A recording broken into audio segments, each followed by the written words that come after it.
Good evening, everybody. Welcome back. It's time again for Word Balloon Live. Tonight it's an edition of the Big Bout podcast where we talk about our favorite sport from the squared circle.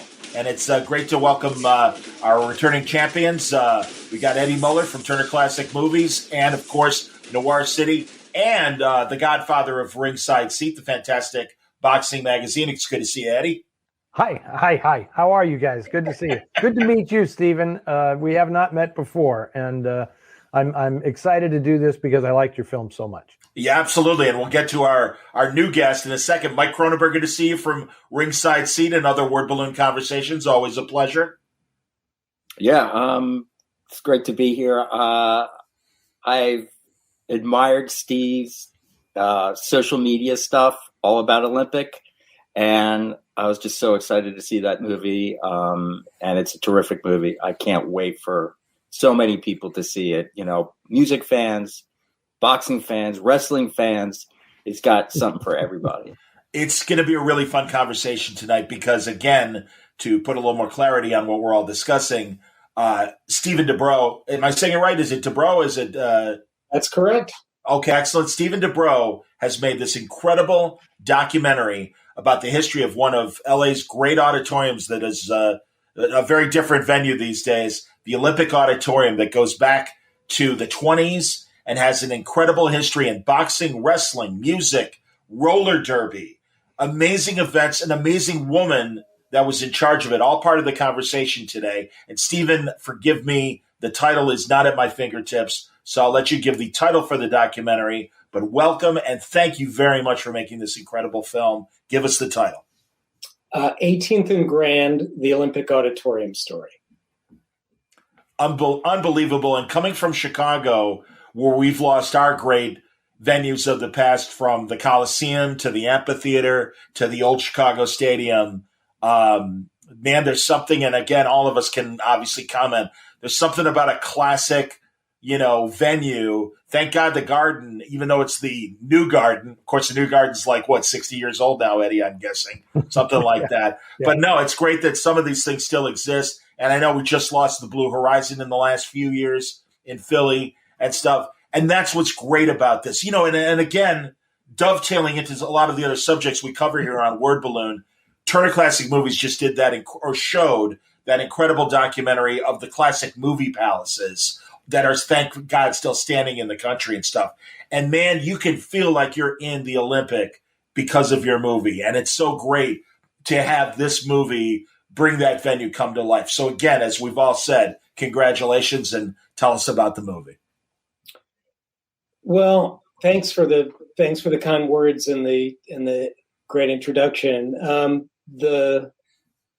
The Qlympic, it was built in 25. It was a product at the time when LA was exploding in population, and the Qlympic came around the same time as the Hollywood Bowl and a lot of other, the Shrine Auditorium, a lot of other, larger auditoriums to meet the needs of this new population. And so the film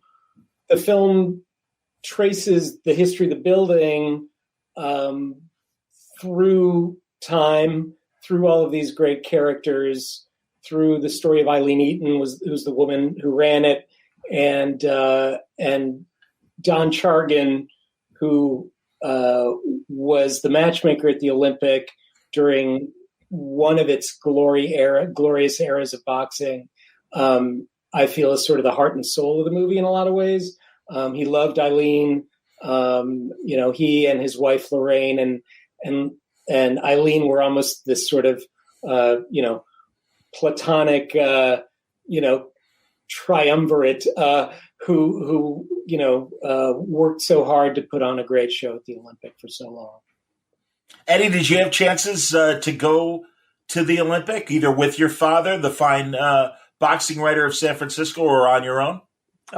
That's one of the reasons I love this film so much. I never did go to the Qlympic Auditorium. I was at the Main Street gym with my dad, but we were from the Bay Area, so the opportunity for me to actually be there on a fight night, when Eileen and Don were staging, their weekly wars at the Olympic, I was just too young, to go.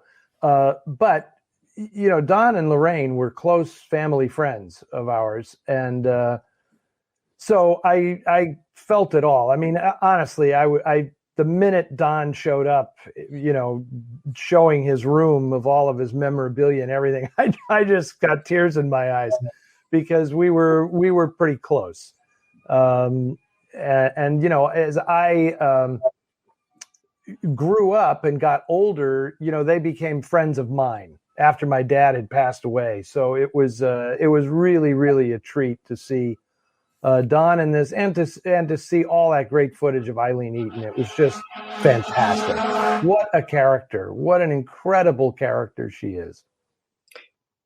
Yeah, that was the hook for me when I got obsessed with the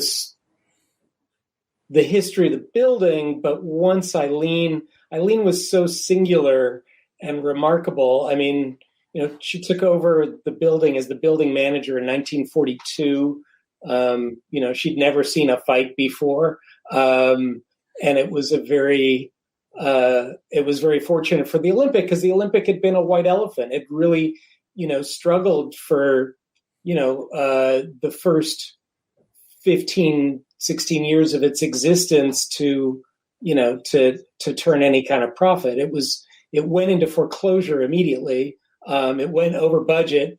And those were the days when, LA was so corrupt.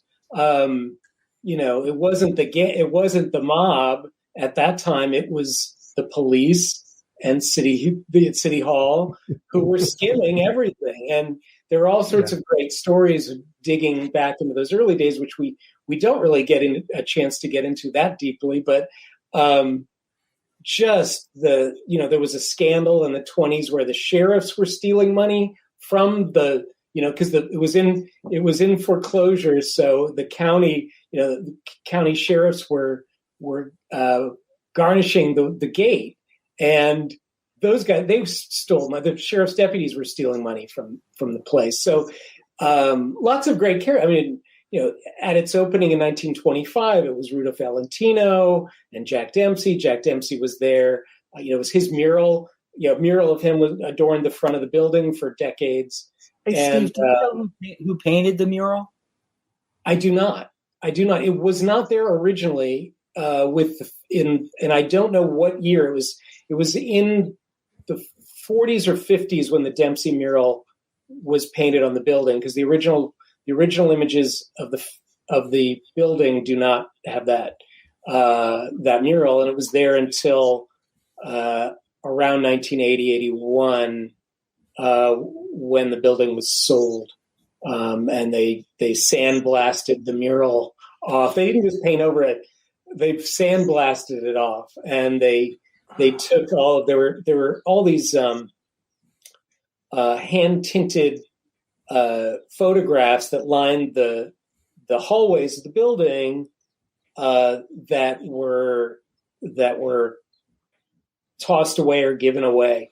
I've located 4 or 5 of them around the country that exist. That I know where.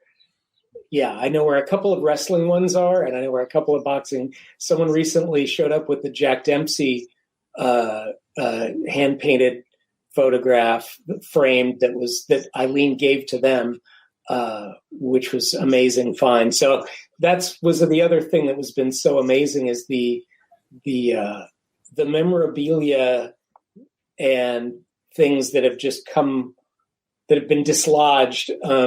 It's been an archaeological project in some way of keeping both the relics and the culture. I felt like at a certain point in time, this was like a cultural preservation project, because it was a dying culture. And I realized at some point that if I didn't interview these people, if I didn't document it when I started, which was started interviewing people in 2014, that that the story would be unable to tell the story. No one could do it. And so it became this sort of race against time where I started with the oldest people first and then worked my way backwards because I didn't want to lose that opportunity. And so, absolutely. Yeah. And building on that, God, I mean, I see a bunch of people that you did manage to get on camera that sadly aren't with us anymore. Dick Edberg immediately comes to mind. I don't know if Gene LaBelle is still with us or not. He is. So. Fantastic. I spoke with his wife on the night of the premiere, which was last Thursday, because I invited Gene, of course, and he's 90 years old and his knees are sore, and good Lord. COVID has been so hard on everybody, but for older folks, I think it's been particularly isolating and difficult. And so I just wanted to send him some love and let him know that we were thinking about him, even though he couldn't be there. So Gene's alive. Mamie Van Doren's alive. Yes, she is. That's amazing. She's in the movie as well. She is. 90 old. She just turned 90, yeah. And she's still posting nude pictures of herself on social media. Yes, she is. Those sexy pictures on social media, God love her. She's amazing. That was the thing. As I was watching, and I was just thinking about how so many of these people that you interviewed are gone. Yeah. And it's great that you did what you did and you started when you did, and you thought about it in that way to get these people on camera, because, that's part of what makes the movie so great is the recollections of these people, and the fact that you got Don and his, like Eddie was talking about, room. That moment where he's in his study and it's just lined with all that fantastic boxing memorabilia. So it's really a fantastic thing. I know we're probably going to get to this, but where does it go from here as far as like other people being able to see the movie? I mean, I know, we're dealing with COVID and with theaters and what's going on with theaters. You had your premiere at a drive-in. Is there any chance of it streaming? Yes. Yeah. I mean, there's certainly a chance. I mean, that's the hope. This was a festival premiere. So, okay. We were the closing film for the Slam Dance Film Festival. So it was interesting. I mean, normally a film festival, I mean, these days film festivals are almost all virtual, which is, a kind of a bummer. And we were fortunate enough. I mean, well, to step back, we were scheduled to premiere at the Cinerama Dome. We had sold out the Cinerama Dome in March of last year, March 27th. And it was, and that was going to be our gala red carpet, and all of these old folks were going to be able to come out. And I felt so like it was a bummer for me. I felt, of course, it was sad to do that, but for them, I felt like this could be their last time on the red carpet. Like Mamie Van Doren, I don't know how many more times, or Gene LaBelle, or many of our stars, and it was really, Gene was so excited, and it was so disappointing that they couldn't experience that. So while I was disappointed for myself and for our great team who put so much into this film, I was more upset for them, because I felt like that was their moment. So to go back to your question, yes, we're just shopping the film right now. This was a chance to, get it in front of people for the first time, and I've been really gratified by the response. It's been really wonderful because, we've gotten some great press. Like, we got a Deadline and Variety and a bunch of other nice pieces have been posted, but what's almost been more gratifying is just individuals who came out, regular fans who've seen it, and their responses, which have been visceral, like really emotional, in a way that I had hoped for, because we really tried to, in some ways, undercut the inherent nostalgia of the piece, while recognizing that it still had that element, of course. But the response from regular people has been, the letters that I've gotten since have just been, really, really amazing and moving, and people are really responding well. So the answer is yes, there will be more. We just were accepted into the San Diego Latino Film Festival, which is going to be March 21st, which is a great honor. It's one of the premier Latino film festivals in the country, and so many of our characters, our heroes, our historians, are Latino, being LA, and being a large part of the boxing and wrestling crowd and many of the fighters. So it's great to have that recognition. So we have that. We have some other festivals that we're up for, and we're in the midst of securing a sales agent and shopping the film. So that's where we're at. So there'll be spotty, for the next little bit. There'll be limited streaming opportunities. We're hoping to do some more drive-ins, and then hopefully a streaming distribution deal in the near future. I'm putting up a banner right now, Stephen, and I want to make sure this is correct. Is the Qlympic Auditorium project, is that your channel? Because it looks like there's a lot of footage. That is the channel on YouTube, and that is, that's our Facebook page as well.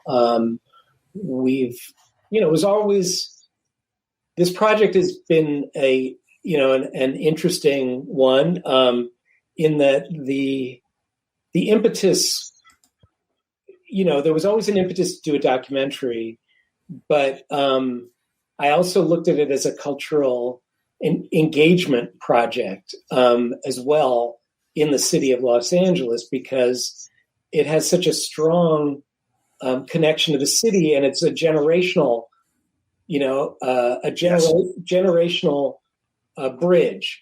And there's a lot of, we have a very active social media, and the amazing thing is how many people send me messages saying, my grandfather fought at the Olympic, my uncles fought at the Olympic, or they would go to the Olympic and tell me stories.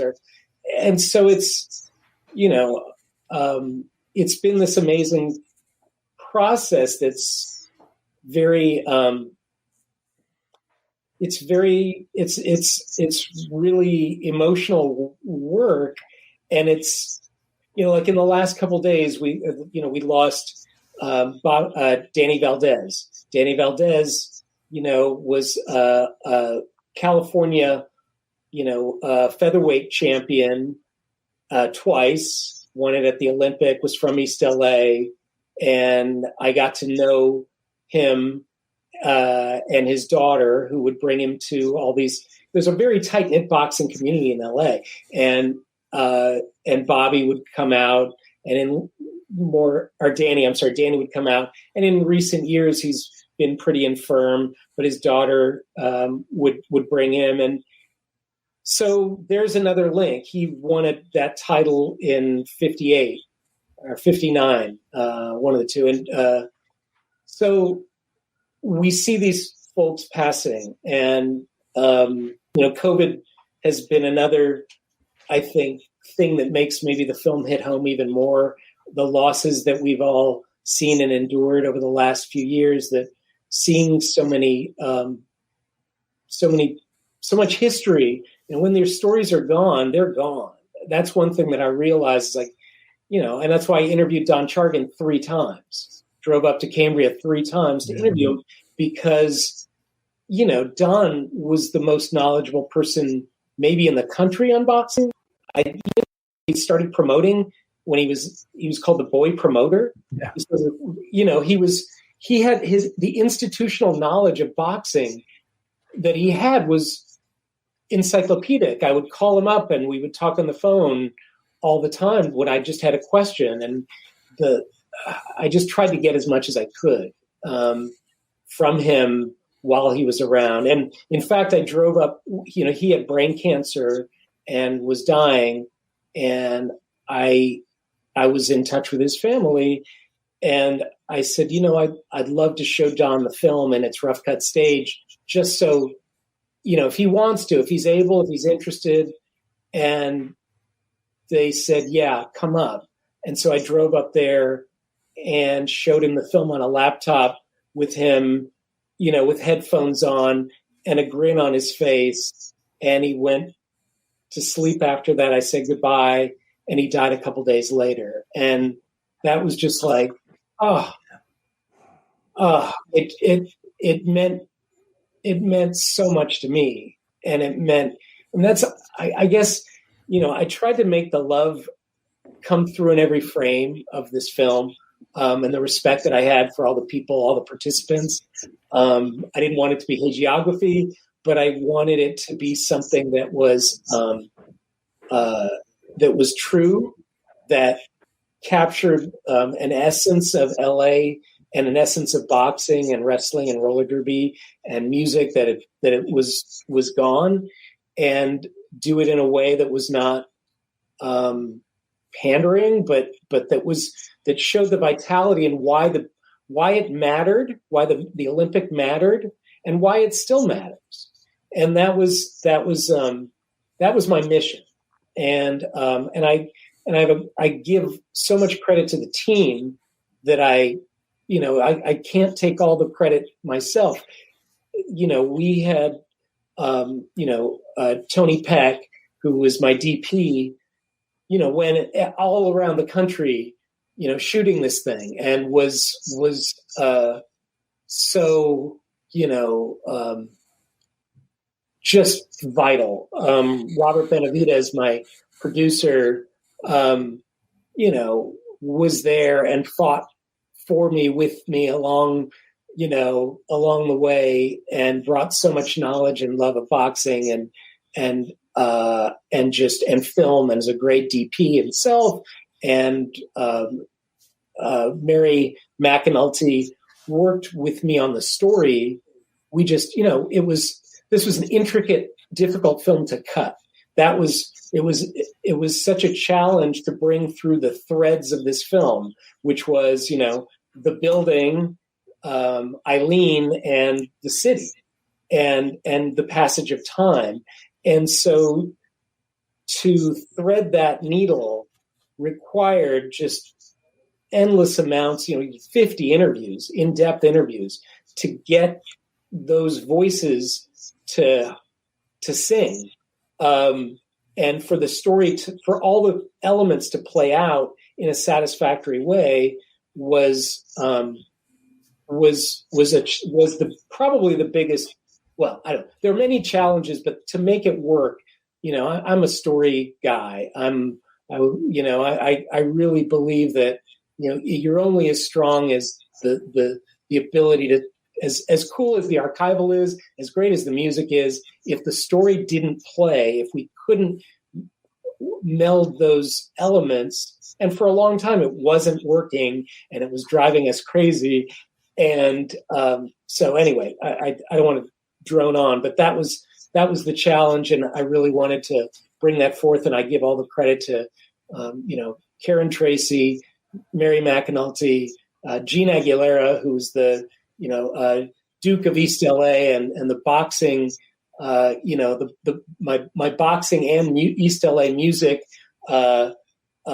connection, and Rob and Tony, and many others, but that was the core team, and I give them so much credit for the success of this film.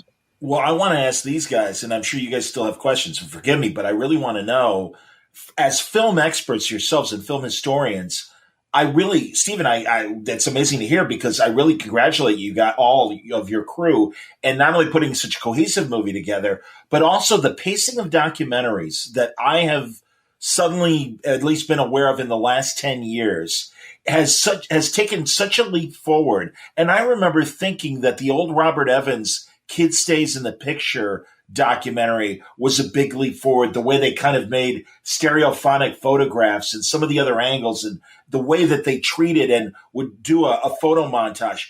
And now, truly, Stephen, your movie moves. It has an energy to it, the right choices of music, the right presentations in a very modern way of these beautiful shots that do go back to the 20s. And honestly, I just want to hear Eddie and Mike's thoughts on just from a filmmaking standpoint. As far as I watch it, I don't think you have to be a boxing fan to enjoy this. I don't think you have to be a wrestling fan to enjoy this, because it's a story really well told. And what's fascinating about it is that Stephen was able to jam in a lot of stuff without it feeling like there's just too much. I'm overwhelmed. The story moves beautifully. It's the story of LA from the 20s into the time period that the Olympic lasted and to what happened to the Olympic ultimately. But I loved how you weaved in the boxing and the wrestling and the roller derby, and especially the music, because, you know, I'm a guy who grew up on punk music. So, you know, the LA punk stuff I found just fascinating, you know, and when you walk away from a movie, if you watch it and you say, God, I wish I had some more, I think that's the ultimate compliment for me, because when it was done, it was like I couldn't get enough. Eddie? I appreciate so much everything that Stephen just said about the mission he was on, and I'm thrilled to say, you know, mission accomplished. I mean, it works. You did all that and it works. And I honestly don't think you're going to have much of a problem selling this and finding distribution for this film because of Eileen. I mean, the Eileen Eaton story is so fabulous, and it makes it so contemporary that's why people who aren't boxing fans, and as a guy who has written novels set in the world of boxing, who has a predominantly female readership for those books, and women who don't watch boxing, but they read the books. And I don't have a female protagonist. I have a male protagonist. So that is easily overcome. I mean, Eileen is such an incredibly strong character and speaks to women of today as like, hey, you want to know how you got here? Here's Eileen Eaton. She kind of helped pave the way for, you know, if you could be successful in a man's world, and let's face it, there is no bigger man's world than boxing. You know, anything is possible. But also, like Michael said, I was so intrigued by the way you wove the history of Los Angeles into the story, because years ago, in honor of my dad, I created a boxing museum in San Francisco that attempted to do the exact same thing, only it was a physical space that people could enter and see all of the history of San Francisco boxing. And clearly my mission in that was not just to glorify the sport of boxing. I don't even know if that was part of my mission. It was to tell the tale of San Francisco coming to life through this sport, because it is a sport of the underclass, and the role that Mexican Americans played in revitalizing the Olympic, and the way Eileen and Don tapped into that was just so exciting. And you know, you have this overarching storyline, but then you weave in all these short stories, the Enrique Bolanos story and the Mondo Ramos story, the Gorgeous George story, all of that. It just, you did that seamlessly by keeping the Olympic as the thread, so that Eileen played a part. But when you swerve off to talk about Mondo Ramos, you don't lose the thread at all. It was just beautifully done. The editing was spectacular. Yeah, completely agree. And that, I give credit on that to two people. Shane McClafferty, who is like, he cuts to music like nobody's business. I mean, that is, I know, Michael, you and I are we're all music fans here. And so our music supervisor is a guy named Howard Parr, who I've known for many years. And he works with some little directors like Guillermo del Toro and Mike Mills and Quentin Tarantino and people like that, And so I pulled a favor by bringing Howard into the mix. So it was an interesting collaboration on that. He suggested this band Jungle Fire, who scored the film, who were like a modern day Wrecking Crew. I think of them as, they're an 8-piece band who played everything from the bebop tunes where we get in, where we get into the 40s to Taste of Honey to garage rock to electronic stuff. So versatile and so creative. And then, the songs that we licensed were mostly my choices because they were all like, classic LA. I tried to make it also, the music all connects to the Olympic too, because all of the songs are from bands from LA or play the Olympic. So we have Bay Area band, the Dead Kennedys, who played the Olympic, but Shuggie Otis, Queens of the Stone Age, which are a little up in the desert, but kind of LA. And then all the other Charles Wright and the Watts 103rd Street Band, Cannibal and the Headhunters. So I wanted it to feel like the music was intrinsic and correct to place. So that was really important. Shane is beautiful at cutting to music. And Mary McAnulty just sweated the story with me, and we did a lot of the fine tuning of the story edit. So that was we found a way to work as a group, even though budget wise and everything else wise, this was an indie film. And so we would get Shane for a chunk of time, and then he would do a flurry of stuff. And then we'd go back to the drawing board and we realized it looks great, but the story isn't fully playing. And then we would fine tune it, and then Shane would come in and fix stuff. So it was this, ongoing process of working things through to thread the needle, because it really was. I mean, people ask me, was this the film you set out to make? A lot of times documentaries, kind of take a different, once you start interviewing people, it goes a different direction. I wrote the treatment, and it's the treatment that we made. It was what I wanted to make. And I stuck with it because I knew that her story was the backbone. I mean, and I got pushed in a lot of directions. A lot of people were like, this should just be Eileen. This should be the Eileen Eaton story. That's what this should be. And I was like, no, as much as I love Eileen, Eileen is, the character that kind of drives through the center of the film and that you identify with and that gives you a focal point, and she's incredible. But this is an LA story, and this is the story of the building. And it's not that it's disrespectful, but I have such strong voices and the fighters mattered. It wasn't like a promoter is great, but who bled? It was the fighters who risked their lives. So I wanted to honor them and the musicians and the people who, like the people for whom it mattered so much. And it would feel almost like, I hate to say this, the white savior thing to just make the promoter the entire, kind of centerpiece of the film.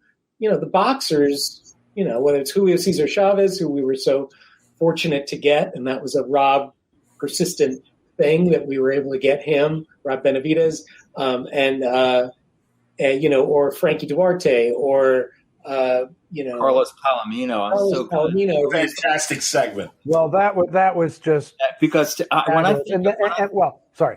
Go ahead. When I think of the Olympic, I think of him. I mean, he's. I mean, I'm from that generation that watched him fight on TV, so I think of him. So I'm glad. I'm so glad you got him on camera. Carlos, and it's also vitally. It's so beautiful in the film to see the way all of these men relate to Eileen, and that to me was really enough, to see the relationship that Don had with Eileen, and then to see the fighters and Palomino's stuff with Eileen is just so beautiful. You got that. And honestly, I don't really know. Number one, if they made the Eileen Eaton story, they would do it as a fictional film, and it would have none of the impact because I don't care who plays her. It's not Eileen Eaton. And even in still photographs, you see something in Eileen's face and in her eyes that is exceptional. That is the shrewdest, toughest business person you have ever encountered in your life is Eileen Eaton. When she gives you that look, man, it is like. And you had the people who knew her describing that, Eddie, describing that look and that intimidation. If she gave you that look, it was that look. You could walk in and you knew, and it was. These stories are amazing, and that's what kind of builds who she is. And I didn't know that. I never met her, of course. I didn't know. I knew about her through boxing. Yeah, we only knew the name. But your movie really introduced who she was and how she impacted not only the auditorium but all these people's lives. Absolutely, and I've got a lot of questions regarding that. But it's an interesting contrast having, and I think it was a stroke of genius, Stephen, to have Jackie Callan in the movie, another strong woman, and definitely a loner surrounded by men during her prime as a boxing manager. Someone that I got to cover several times watching and covering James Toney fights, being here in the Midwest and them coming out of Detroit. And I think of, as Eddie said, if they were to attempt Eileen's story, they would fictionalize it much like they did with Jackie Callan's story in that Meg Ryan, Omar Epps film, Against the Ropes, I think is the right title. And again, I thought it was fantastic that Jackie is talking about Eileen, and I had completely forgotten and was so excited to see that one Tony fight with Tim Littles that happened at the Olympic. And I was like, oh, I remember that fight. That's fantastic. So, yeah, I mean, honestly, again, this very tough woman, but man, I mean, and again, due respect to Jackie Callan, who had her own demons to deal with and pushback that she absolutely lived through. But man, I'll tell you, it's like comparing Tex Ricker to Don King, or some of the other great. It's like, listen, Don King did a lot. Tex Ricker for his time, though, he had the world's attention without the addition of electronic media and the like and everything. So yeah, any thoughts of getting the Jackie Callan stuff on film, which I thought was great. Thanks. Yeah, I mean, Eileen, we could talk for. I feel we'll do another podcast just about Eileen. I feel like I got to know her because I spent so much time, and there's so much more. Again, with all this stuff, I have so much more detail. I mean, when you talk about like that I couldn't use. I mean, it was so hard. They talk about one of the things in editing, you're killing babies. The things that you love in the film. And Dick Enberg tells an incredible story about Eileen Eaton. He talks about her. I mean, interviewing Dick Enberg was just incredible. That was one of the earlier interviews that we got. And it was the one that I took being a first-time filmmaker, I took the path that I would try to work my way up. So I was able to get Gene, which gave me legitimacy, Gene LaBelle, which gave me legitimacy to go to this next group of people. Gene got me to Don, and then that opened up all these worlds. And then, so ultimately I pulled a favor from a friend Tom Vickers, who may be watching this, and his brother Bob, who knew Dick Enberg. And Dick, he, I think, was kind of first reluctant to let us into his home. Not that he was just like, I came with Tony Peck. We went in, it was just the two of us. We went to his house in Del Mar. He let us in. He was kind of first like, okay, I don't have much time for you. And then once we started talking and he knew I was prepared, and he was incredible. And he told this story about Eileen that I couldn't include, where it was basically, he said he'd started, this was his first job in LA. This was where he got his start, really, other than doing basketball, Big Ten basketball. And then he came out to teach at Northridge, and then wanted to get before it was Northridge, but he wanted to break into the business. And so he was given the job of doing boxing, and he really wasn't that psyched about it. And he early on, Eileen was like, she was such a control. He didn't say control freak, but he called her a control type person. And she would literally pull his earphone off, and while he's on the air, and say, "We're not pitching the roller derby enough. Talk about the roller derby." And he said he was going to quit. He went to his, his agent or whatever, and said, "I don't think I can do this anymore. This is too much." And he said, "Give it a little more time." And over time, he said, she warmed to him and came to respect him. And he respected her, that she knew who she was. Like, he said, she knew who, like, every person sweeping the building was, to every fighter. It was her building. She knew everything about it. She worked harder than everyone, and that's how she succeeded in a man's world. Was like, she was better prepared. She was tougher. She took no shit. And you came in, you respected her, or you were out. And so that was the thing that I came to. And she was very smart when the Olympic was dealing with, she, even though she was the power behind the Olympic, she wasn't the face until the 60s. Before that, it was her husband, Cal Eaton. And it was Babe McCoy, who was the mobbed up matchmaker at the Olympic back in the day. And she was sort of behind the scenes, even though she really was at the center of everything going on.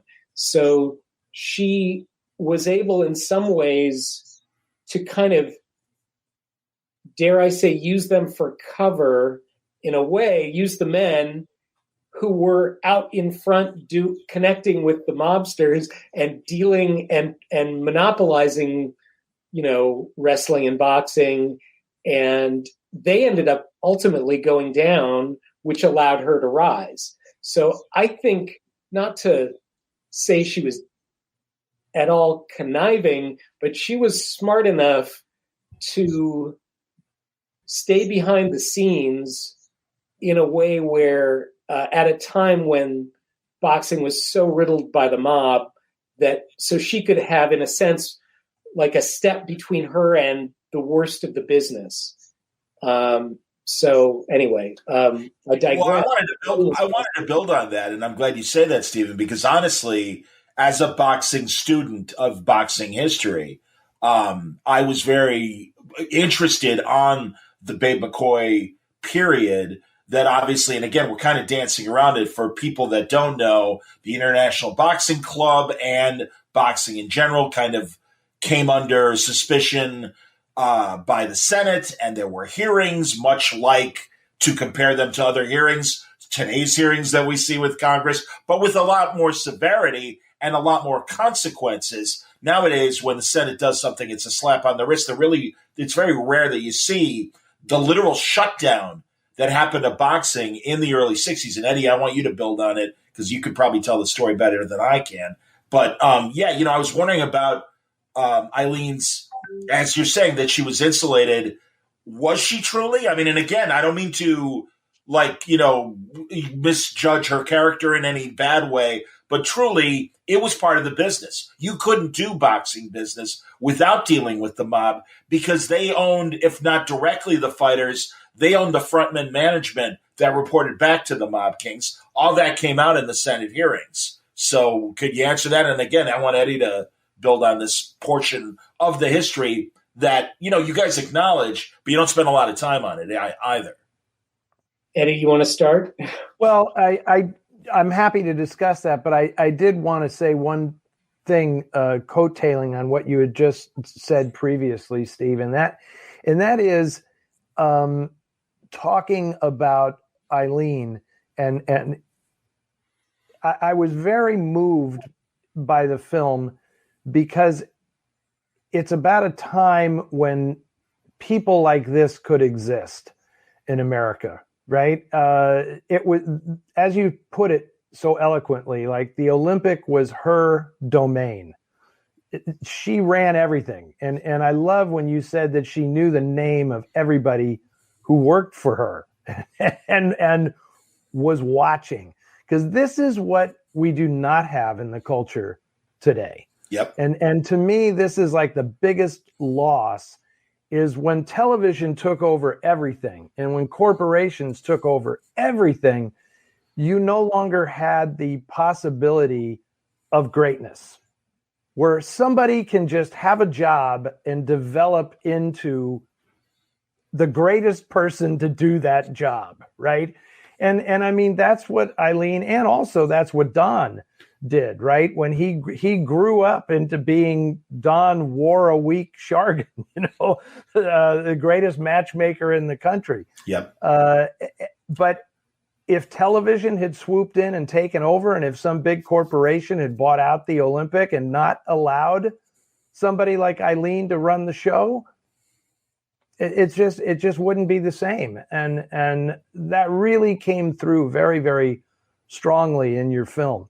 And as for the organized crime stuff, always there, but having grown up on the West Coast, and my dad being so deeply involved in it, true or not, I mean, I was always told by everybody in the game, like, oh, the West Coast isn't as bad as the East Coast. Okay. I mean, it's nobody's clean. Sure. But there are degrees of corruption. And the impression that I grew up with was that the West Coast was cleaner than the East Coast, definitely. Well, I think it was cleaner, but not clean. My point exactly. That, Babe McCoy was mob connected. He was known as the West Coast's, connection to Blinky Palermo and East Coast guys, yeah. East Coast guys. Yeah. And if you had a fighter that, you'd send fighters to the East Coast, they got their, the fighters would come to the West Coast. They got their piece.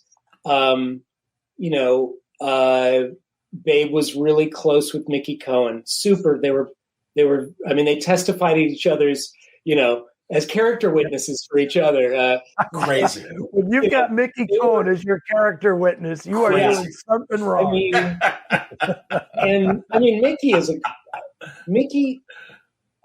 Mickey was connected to the Olympic his whole life. He fought at the Olympic. Yeah. And then he had Don Jordan was his guy. And Don Jordan's story is one of the great boxing stories. I mean, 100%. That was the fight with with Virgil Akins. The two fights, the one at the Olympic and one back in St. Louis, brought down Frankie Carbo, Blinky Palermo, the LA and the IBC. Mob. Well, not only the LA Mob, but even, and again, from Chicago. Chicago's involvement in stranglehold on Bronx and New York with the IBC. I mean, Jim Norris and Arthur Wirtz here in Chicago pulling the strings or compliant to Carbo and Palermo. I don't think we'll ever. Sadly, everyone's dead. I tried Ben Bentley, the great press agent for the IBC and Chicago sports impresario for his entire life. Got to know him in the 90s. And I'm like, come on, Ben, tell me something. And he's like, John, you're press. You're not going to get anything out of me. I'm sorry. And I'm like, I get it. It's cool. Truman Gibson, their front. Still won't talk about the mob. like he there's a, it's a side story, but there's Don Jordan to me is one of the most fascinating characters ever in boxing. And the fact that, he was an LA guy, he would chain smoke like 5 packs of cigarettes a day.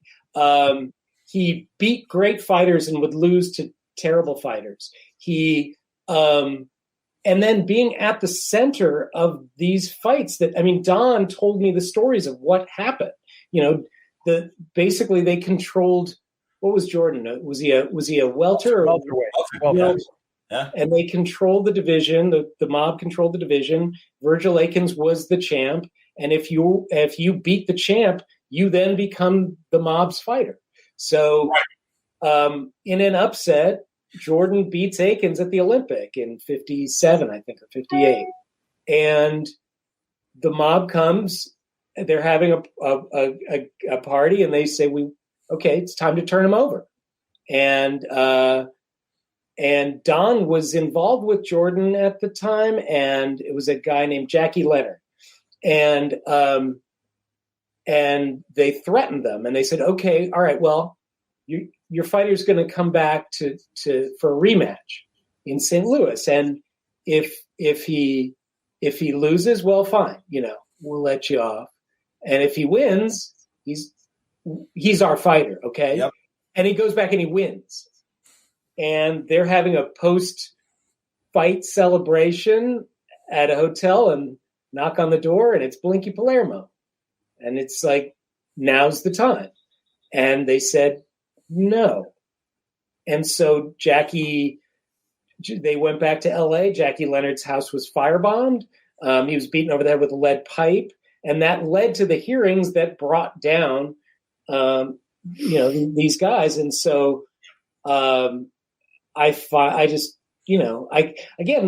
level of detail of that I have in my interviews that my goal is to make this a docu-series, because I have the materials to turn it into such that would be incredibly wonderful and deep and interesting, both, along so many levels. But well, can I interrupt right there? Yeah. Because this is something kind of near and dear to me, and I'm finally understanding how this all works, is because of digital media and because of the internet and all this, there's no more cutting room floor, right? Nothing has to get left cutting room floor. It may not be part of your main documentary, but if you record an interview with somebody and there's good stuff in it, there's a way to get it out there so that it's not lost, And this is something that we're doing now, like with TCM. It's like they encourage me now when I do interviews with people to just do whatever you're going to do with the knowledge that it's going to end up being a 6-minute piece at the beginning of the film or something. But if you talk for 30 minutes, talk for 30 minutes. We put it in the bank. We put some of it on social media. We have it to save for future use on air or something. So I love your saying this, Stephen, because, I want to see all this stuff. I want to see the uncut interviews with Don. That's what I want. I was thinking about that. Amazing. I mean, just the things that pop, into the Destroyers interview, the wrestler is so great. It's so great. And so, telling stories about Gorgeous George and his bar, and Gorgeous George, is down on his luck, because Gorgeous George was the biggest star there was at one point in time, and he was a millionaire, and he had a turkey ranch, a purple turkey ranch, where he'd sold dyed turkeys, and people would come out and buy a purple turkey. It was the orchid color. He called it orchid. He had Rolls Royces. He had, 100 robes. And then he was a terrible alcoholic, and he had multiple divorces, and he ran through all his money. And at one point he goes to he asks Dick Beyer, the Destroyer, to come to his bar in the Valley one afternoon.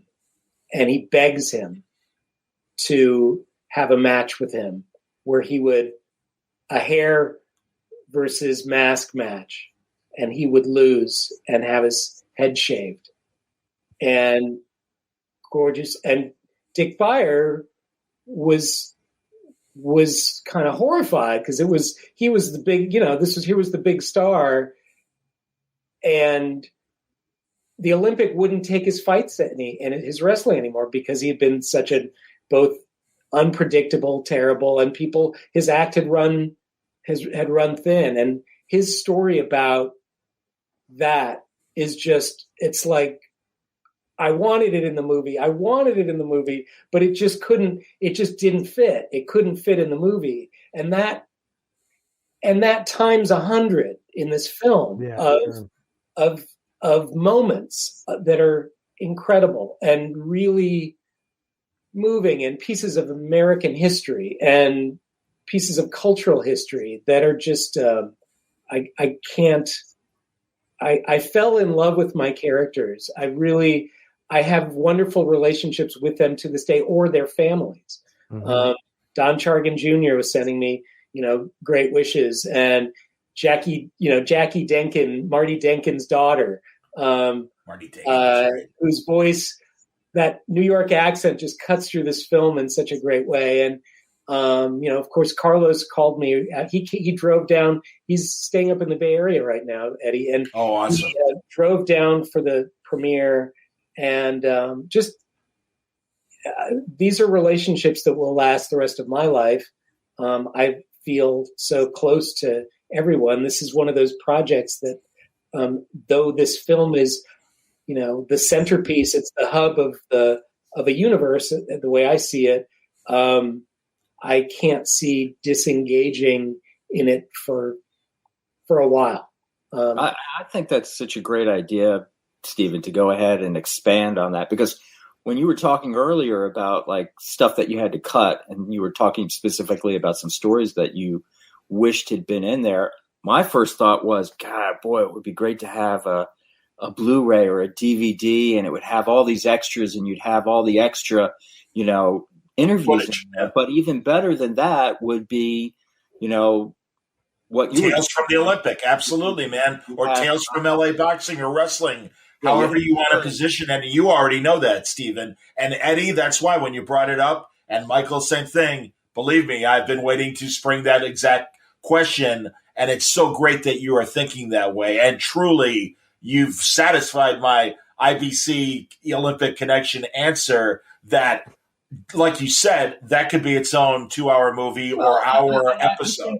I think, like I said, I couldn't get enough. When it was over, I felt like, wow, I wish I could have some more. It was perfect, but it was like I could get some more. I wish I could get some more. So that's why it's really nice to hear that you're gonna. Well, it's like, look, it's like a band. Like, what do you want? You want a band that plays 5 too many songs, or do you want to play just enough that it's like it satisfies you? Exactly. But would love to hear you like, I got to go in your car. You want to hear more? Yeah, leave them wanting more. And that was by design on some level, because I wanted it to be like an action-packed it's an 82-minute doc. It's not long. I wanted it to be like where it left you wanting more, and hopefully that's what, how I could, the plan, the hope is that it becomes a doc series, and then with the individual interviews and other pieces that we can't use as part of these other extended pieces, say on wrestling, there seems to me a great doc of wrestling from Gorgeous George to Vince McMahon, that era, the territory system and that whole era of absolutely. We didn't really, the film side, Eddie, I'm thinking about, we couldn't, all the great movies that were shot at the Olympic Auditorium and all I had said still alive and should be interviewed. I would love to talk to Scorsese about shooting Raging Bull at the Olympic. I would love to talk to Clint Eastwood. I would love to talk to Stallone, because I have the stub, which when I saw the Raging Bull story in Ringside Seat, I was like, I have the ticket stub that was the invite for the extras for Raging Bull that I'll send you guys if you want it. That's kind of great. Oh yeah, I'd love to. I'll post that. There's so many film history from Buster Keaton to Keaton to the end, the music story of the Olympic from, there's an incredible Little Richard story and show that happened in 1970 when Bill Graham attempted to break in LA. And all venues would take him, but the Olympic, of course, Eileen, sure, you can rent the venue. And he did a series of shows. Frank Zappa played with Love, Lee Michaels. There were about 6 or 8 shows, and one of them was Little Richard, who was not closing the show. Country Joe and the Fish were closing the show, which Little Richard, I'm sure, saw as an insult. Anyway, the show was ecstatic. This was 1970, and Richard was on his comeback, and he was driving the audience into a frenzy, and he invited the stage was in the ring, and he invited the crowd on stage, and the crowd, like the whole crowd was dancing with a huge band. And it was this like almost ecstatic, orgasmic moment when it all collapsed. And the whole, with the Hammond organ, the drums, the whole thing collapsed in. And he talks about it in his book, in his as told to autobiography. There are newspaper stories. I have many witnesses, but there's no footage. There's no photograph. But I want to tell that story. But anyway, there's the whole musical history. That is a classic, because it's like, Pete Townsend, you think you're something smashing a guitar? Little Richard brings down the whole thing. Literally down the ring. And there were major injuries. I mean, people broken wrists and all sorts of things. It was a major thing. And so that ecstatic fervor that extended, there was something about the place. And I guess I'm sure many other. I would have given anything to have seen Eileen's reaction to that. Absolutely. Well, holy cow. But here's one thing. She didn't care. You saw that there's the clip in the movie, where the biggest ride in Olympic history in 1964, where the Japanese guy Ebihara got the decision over Alacran Torres, and they burned the play, they tore it apart. And her thing was like, I'll get more press out of this, and I have insurance, and I'll allow me to fix up the building. And hey, roller derby's coming in. She was clean it up for roller derby. Like, how can I promote? That to me was like one of the great things. Like in the midst of this post thing, she's being interviewed by Tom Snyder of all people, fantastically, and he was a local TV guy, and she turns lemons into lemonade. It's like, hey, I think what do you think? Is this going to kill boxing in LA? No, actually, it's going to make more people more interested. They want to come down and see it. So. I wanted John to show. I had talked to him before. I wanted him to show that it's my favorite scene in Raging Bull, where he goes in to fight for the title. Jimmy Bivens. Yeah, I thought it was the Bivens fight. Go on. That is that walkthrough, and it's the Olympic. It's the Olympic, and I said, I said, can you show that clip, because that'll show off the Olympic, and it shows, so many people have seen Raging Bull. I know he can't show it because of copyright reasons, but I think it would be great for you to, do this thing where you're like, you're expanding and doing movies and 100% and doing music also, because I know there's some great punk bands played at the Olympic, and I don't know if some of the footage is there, are like the Germs. I have a much bigger punk rock section, and it's again, that was another thing that was sacrificed along the way, because what was clear to me in this, what was clear to me was that punk rock needed to be a coda in this story, because the epic Eileen story, if you end, Eileen's death is so emotional to me, and Don, the way Don tells it, and the whole end of an era thing, that punk rock, if that was too long, it would unbalance the film. Understood. Precisely. And so it needed to be, Gary Tovar, the brilliant promoter of Golden Voice, to me was the last impresario of the Olympic. Eileen was the major impresario, and Gary was understood. Gary was a real promoter, not to diss Bob Arum and the Grand Olympic era, but it didn't really play out for very long. I mean, one thing that people keep calling it the Grand Olympic, it was only the Grand Olympic for about 10 years. It was the Qlympic Auditorium. And my boxing historians get really mad when people call it the Grand Olympic, because that was the period that Arum came in and Oscar, and that Tony fight was part of the reopening of the Olympic, and it was a shell of its former self. They they made the building generic. They took away the last of what was the remnants of the old thing, and they made a go. They did a number of fights, some good fights. I remember De La Hoya. What's that? Oscar De La Hoya fought like on national television from there. Yep. Yeah, that was his first title, Jimmy Bradall. Right. So, but the now I've lost my train of thought. The punk. Sorry, I don't. If you found it, it was great. And I have plenty more. But it just, so that the music side of it, I would love to do a music doc, because there's 100%. There's a great, from John Lydon's first, L.A. appearance. Wow. Public Image Limited, yeah. The Sex Pistols never played L.A. They played Winterland in the Bay Area, and Malcolm McLaren took them on all this funny. They didn't want to play major markets. Not to say San Francisco is a major market, but they didn't play New York, and they didn't play L.A.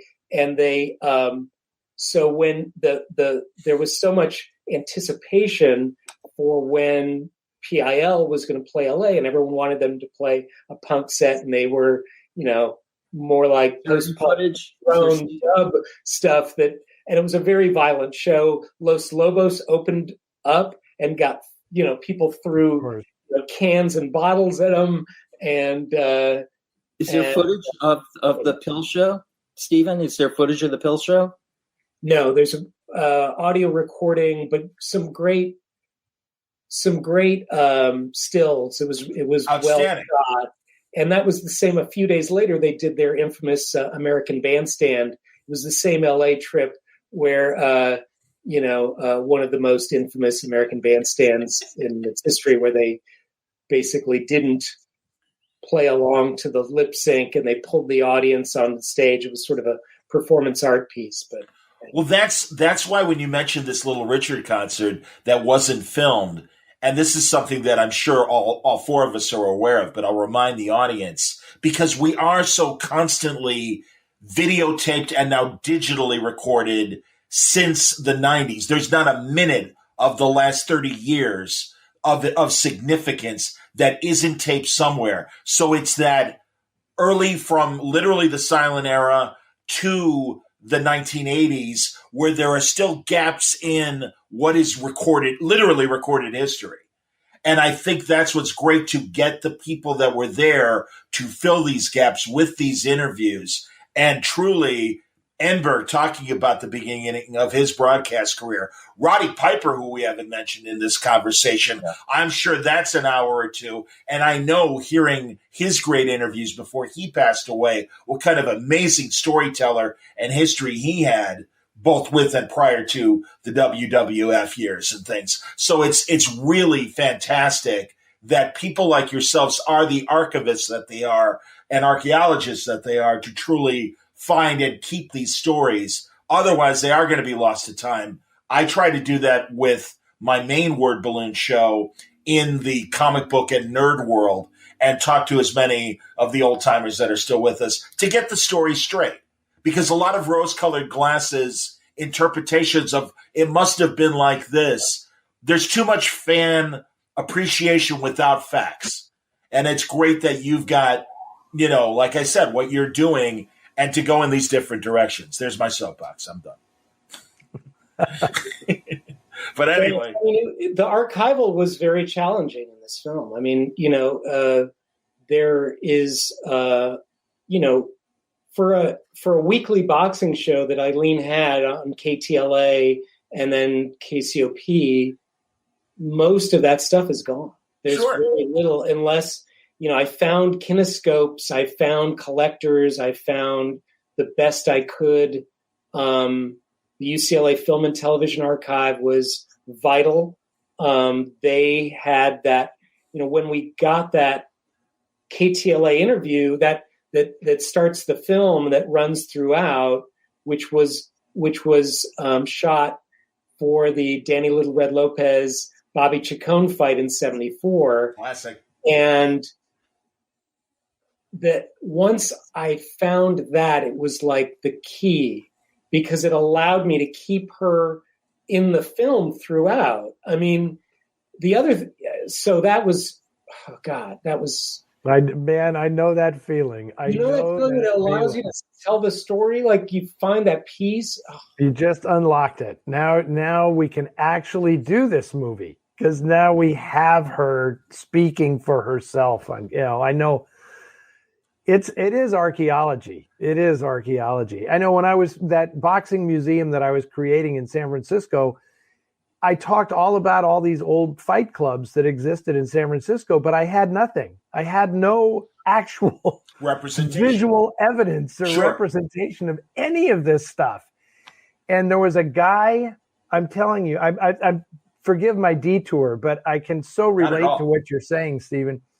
So there was a guy who was just a fight fan, and he left all of this stuff to my dad in his will, right? And I was putting this museum together, and I'm going through this guy's stuff, and literally I am opening envelopes of family pictures and all this stuff. And I'm not lying. This is absolutely the truth. I'm sitting on a cold cement floor in the Civic Auditorium, not the Qlympic Auditorium, the Civic Auditorium in San Francisco, where I had a storage unit because we were going to put the museum in there, freezing my ass off literally on the floor, going through this guy's history of all of his belongings. The last box, the last envelope. In the last box, I open it up, and they were beautiful negatives of every one of those fight clubs in San Francisco. The guy had gone out one day like he knew that I was going to be doing this decades in the future. He had gone out on one day and photographed one picture of all of them. It was like, here's Garibaldi Hall, here's the Bucket of Blood, and here's the, at the 11th and Mission Street, the Coliseum Bowl. It's like, gee, it's all here. It was unbelievable. And I was able to get, clean, beautiful blow-ups of every one of these. And all these fighters who came through were like, oh my God, there it is. I never thought I'd see it again. So I know that feeling. It is an incredible feeling. And it's, one of the other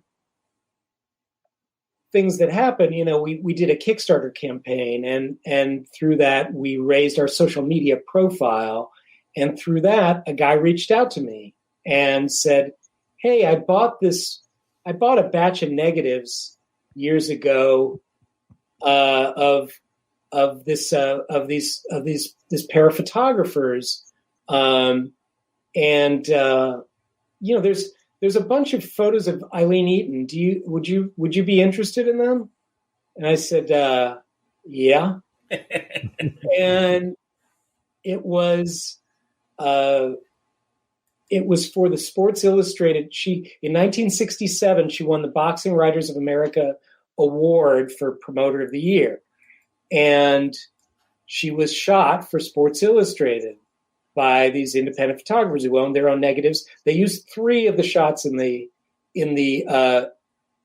story, and I got 20 rolls of negatives of film of her at home. All those great shots of her, with Jimmy Lennon and those 60s shots of in her office that are so beautiful.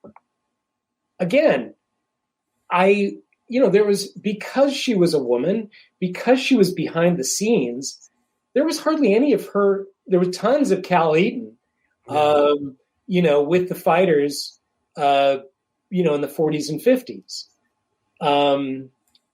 That was easy to find, but Cal, not to diss Cal, but Eileen did all the work. Cal was really the face of because he was a man and he was acceptable, but Cal was an alcoholic. He was barely around. He was at the golf course.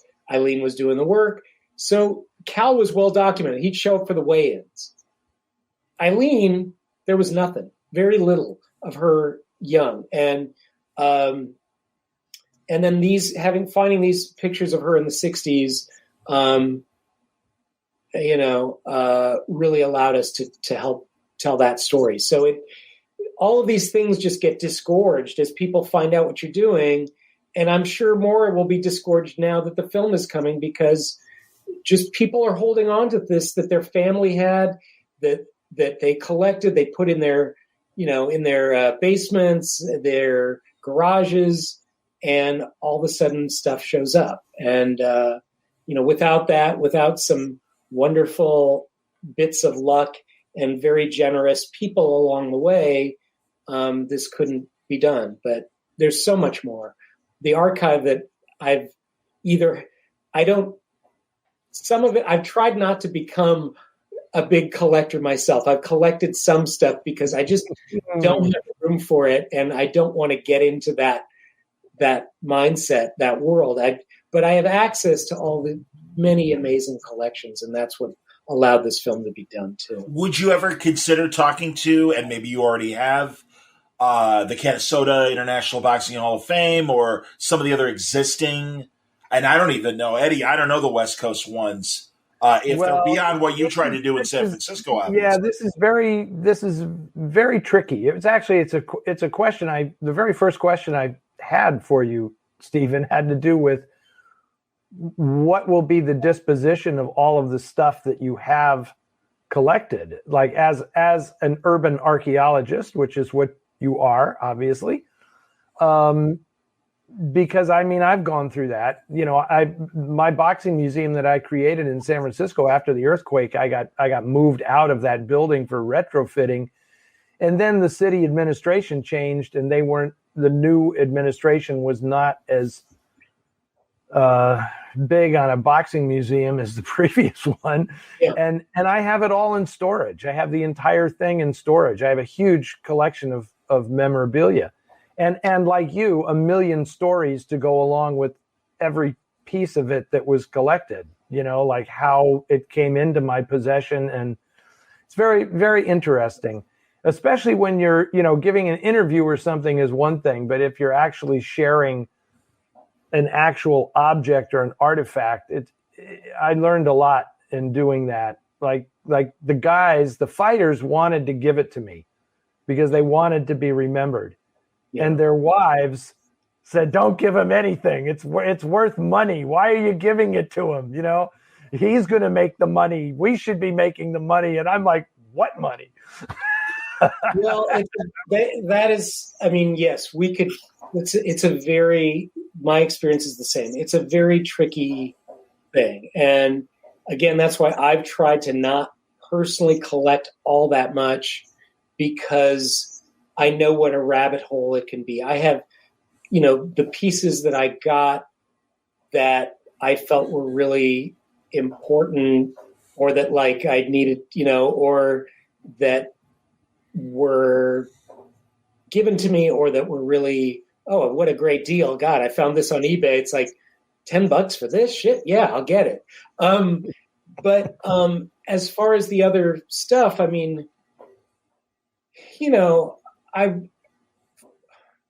it's very political. And there's a lot of boxing halls, and they all have their pluses and minuses. And, I'm trying, what I'd really like to try to do is interest, a major museum or institution to become the curators of that and the holders and the preservers of that, and to attach ourselves or to become a part of that. I've formed really great relationships with some of our historians locally who understand how valuable boxing is. Yet at the same time, the big cost is archiving, preserving, scanning, Eddie, raising the money for a facility. It's just, I'm sorry, Michael. Eddie talked about, he and I had talked about all that he's got, and he had talked about doing an online virtual museum, which was not a possibility when I did the museum originally. I mean, it had to be a physical space, but now you can actually do kind of a virtual thing. It doesn't have quite the, to me, it doesn't have quite the allure of having it in a space, Anyway, ways to maybe do. I think I keep these are questions. Going back to what to do with all of the interviews, what to do with the archive, what to do with all these things, and I feel like that's they now talk about when you in dining the head to tail, like.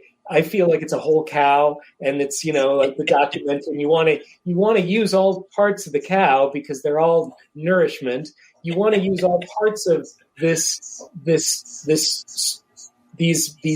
important both stories and bits of archival, but how to do that? And I think it's a combination of things is what I keep coming to. So maybe it's something where it's a pop-up museum for a period of time that is also then lives on digitally, but then you can do events around it that are physical, that engage people, and then you don't have to have a physical space all the time maybe, and then you rotate it. I don't know. Or, I feel like now what's interesting or what may be interesting with post-COVID is how many vacant retail locations there are in every city, and the ability to kind of do eventized type of things where, it's up for 6 weeks, not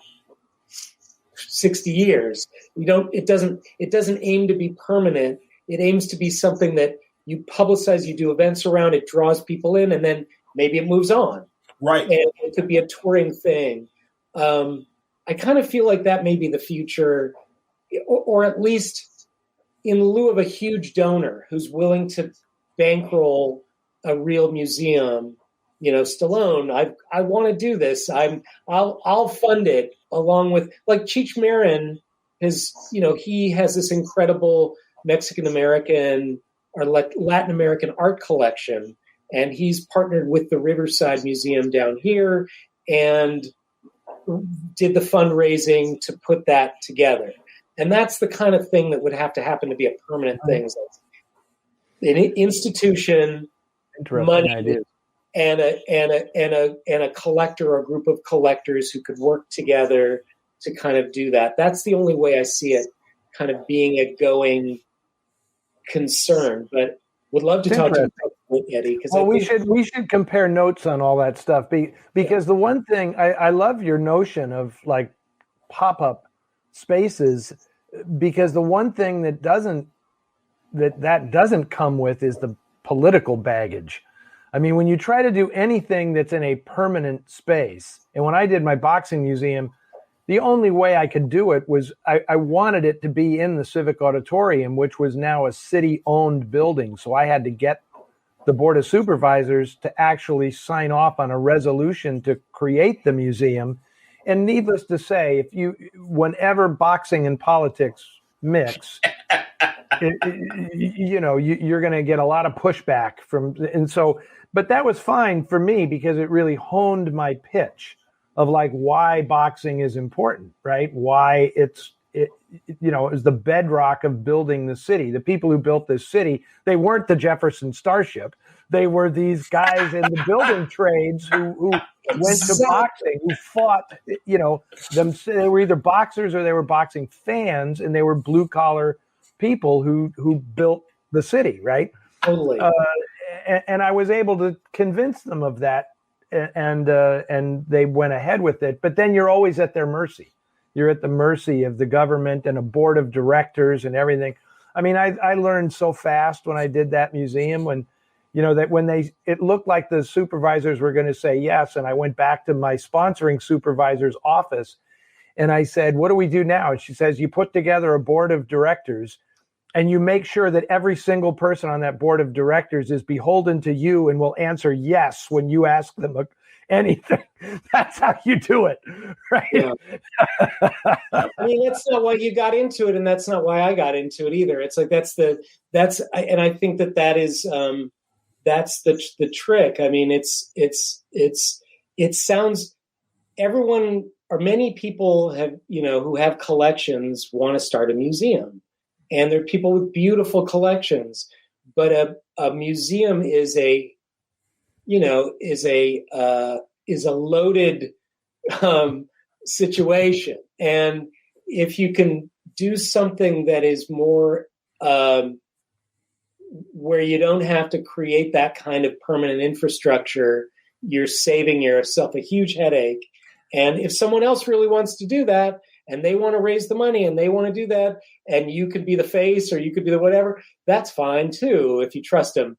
But to me, I keep thinking with the Qlympic project is, I really want to, as you said, the people who built the city were the fighters and the fight fans and the people who and the blue collar guys. And that's why, to me, the story resonates and why it matters. And that's who that's the real fans of this project, who are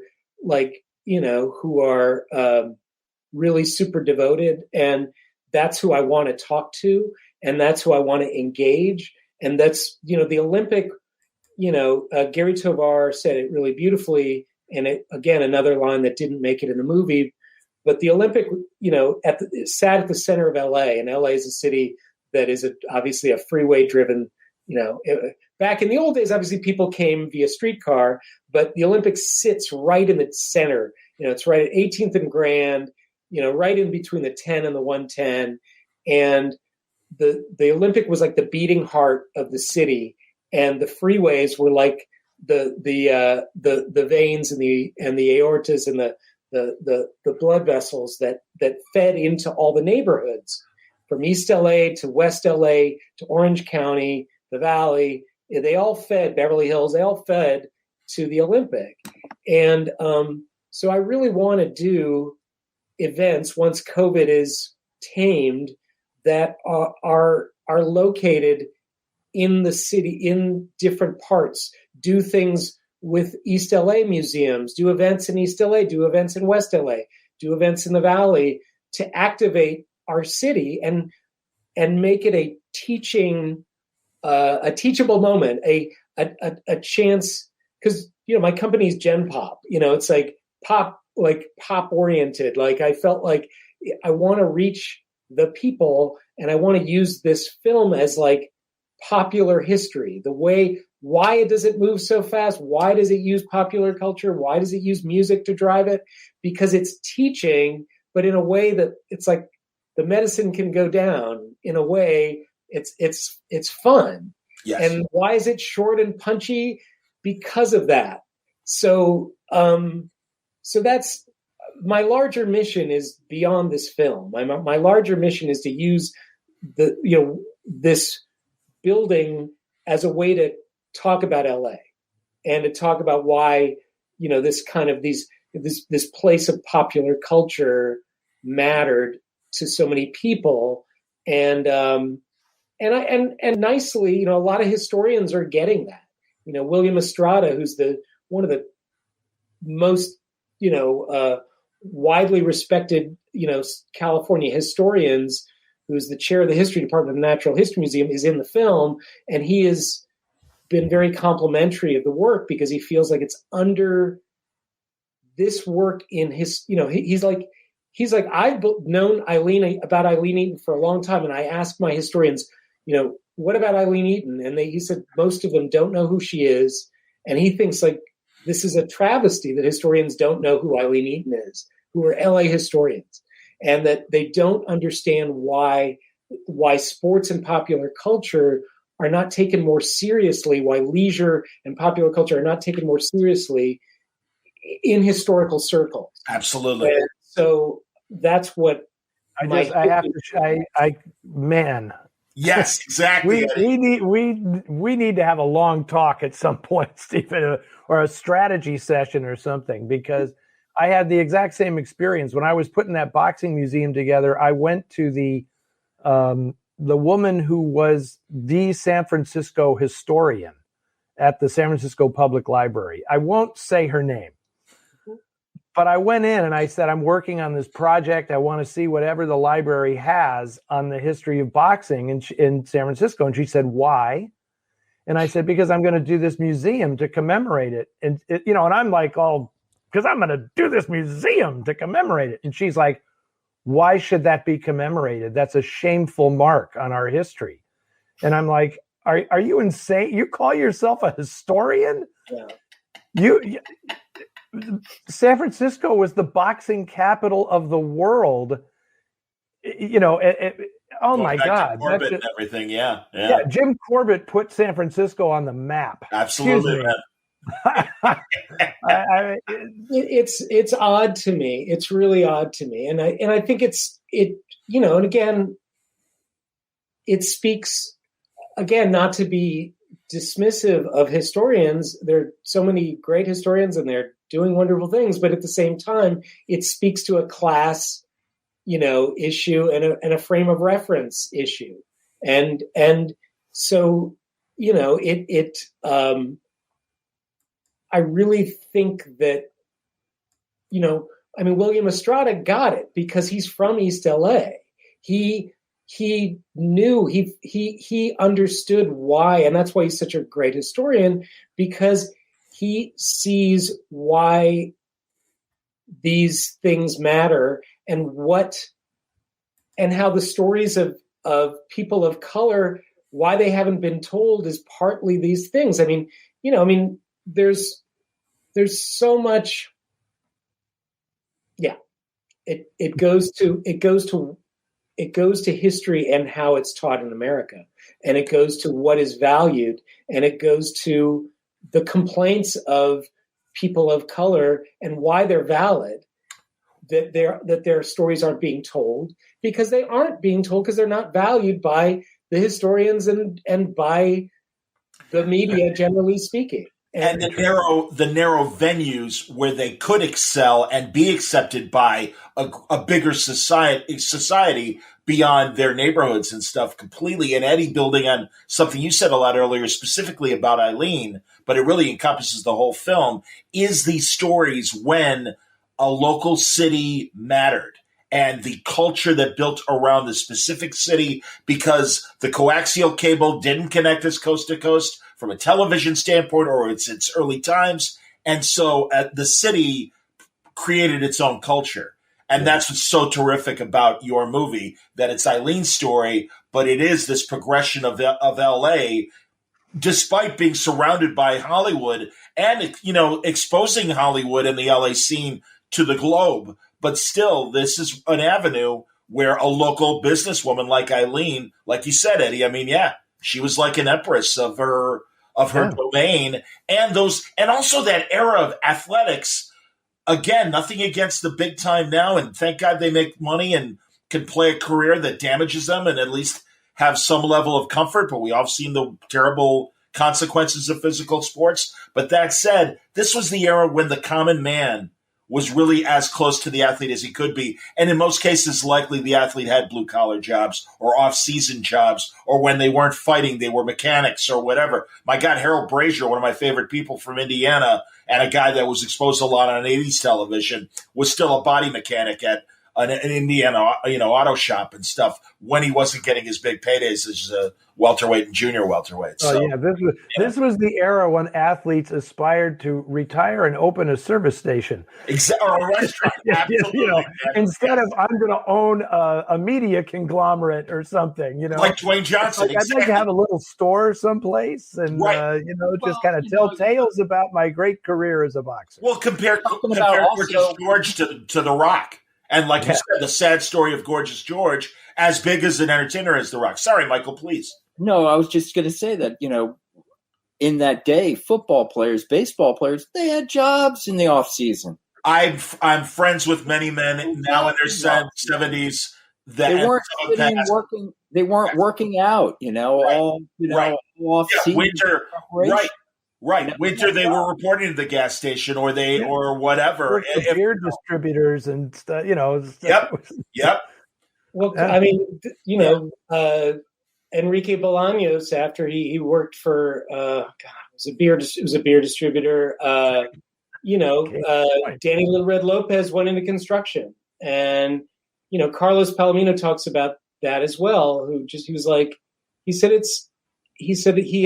He told me in our interviews, like, I so respect Danny, like, and then he said fans, it's like fans are like, they almost like hate you for it, like they resent, like, hey man, like, what are you doing? You're Danny Little Red Lopez, man. You're the star. Like, why are you here? Like, and Carlos, like, after he was like, he was off trying to, like, he was talking about, he got in this business where they were doing credit card terminals and, whatever. And he's like, people would go into restaurants, do that. And people are like, you're Carlos Palomino. What are you doing? What are you doing here?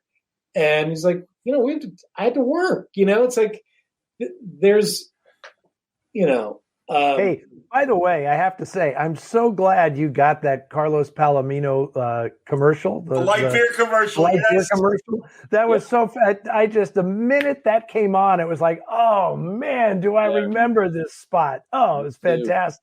Well, that was a really, and the fact that we were able to clear that too was wonderful. I mean, we pushed the edges of fair use, but got it. Everything was, we were able to, we licensed what we had to license. We fair use what we could fair use with our attorney, and got it all through errors and omissions insurance, and it's all legal and legit. But it was, that was a cultural, that commercial was a huge moment. And Carlos was a star. I love the guy. I really, he's a wonderful person. And I mean, Carlos is about, talk about an American. Okay. So Carlos comes, he was born in a small town in Mexico. He shined shoes on the streets in Tijuana while his dad worked to get a green card. His dad he had to come home. He and his brother would go out shining shoes. They had to come home with $2. So how he learned to fight was you would try to get a soldier, a U.S. service person, because they might give you $1 or $2, and then you're done for the day. If you're shining shoes of everyday people, they'll give you a nickel, a dime, and then you're out there. Interesting. So he comes across the country. He moves to Westminster, California, in Orange County. Doesn't speak English. He's kind of mocked because of it. He isn't accepted by the Mexican American kids because he can't really speak. He speaks only Spanish. He's sort of accepted because he can play baseball a little bit by the white kids. Learns gradually to speak English. His brother gets drafted to go to Vietnam. He was not going to. He knew he was going to get drafted next as soon as his brother, came back. So someone said, "Hey, why don't you come in and spar?" And he spars, and he's a natural. He's great. And so they said, because if you spar, if you're a good fighter, you can avoid, you can be in the boxing team. And if you win, then you can stay out of getting killed in Vietnam. And that's, he became just beat people up. You don't kill them, you just beat them up. All Army boxing, and then came out into the Olympic, and, the rest was history. But, he served his country. He is as American as anyone around, and still, has had to experience the last years of our existence of being, treated like a second-class citizen and called all sorts of shit. And I'm not having that. And that's not what our film is about. Our film is about acceptance of people and a wider view of what an American is, and based on what you do and who you are, not anyway. Well, not soapbox either. The goodness just kind of radiates out of Carlos in those interviews. He is such a good guy. It's obvious. And if I can just one other thing, if we have time, John, all the time you guys. One other thing I wanted to mention when we're talking about how this is specifically an LA story, it's a regional thing, pre the connectivity that puts us everywhere at all times. It's so fascinating to realize that a lot of people will watch this movie and see their own town in it, even though this is specifically a Los Angeles show. Like when I'm watching it, I'm saying, there should be a documentary about Winterland in San Francisco, because it had the exact same arc as, it was originally Dreamland. It was a skating thing, ice skating, roller skating, and then they'd put in a boxing ring, and then there was also performing arts stuff. And then it became the main event thing for boxing. Then it became a rock venue. Then it, that's where the Sex Pistols played. And, that's where I saw Springsteen. The first time I saw him was at Winterland. And so many auditoriums go through that same thing. But also the roller derby section of your film is so fascinating because everybody had one of those, right? But it was like your team in your area. Up here it was the Bay Bombers. We had the Bay Bombers.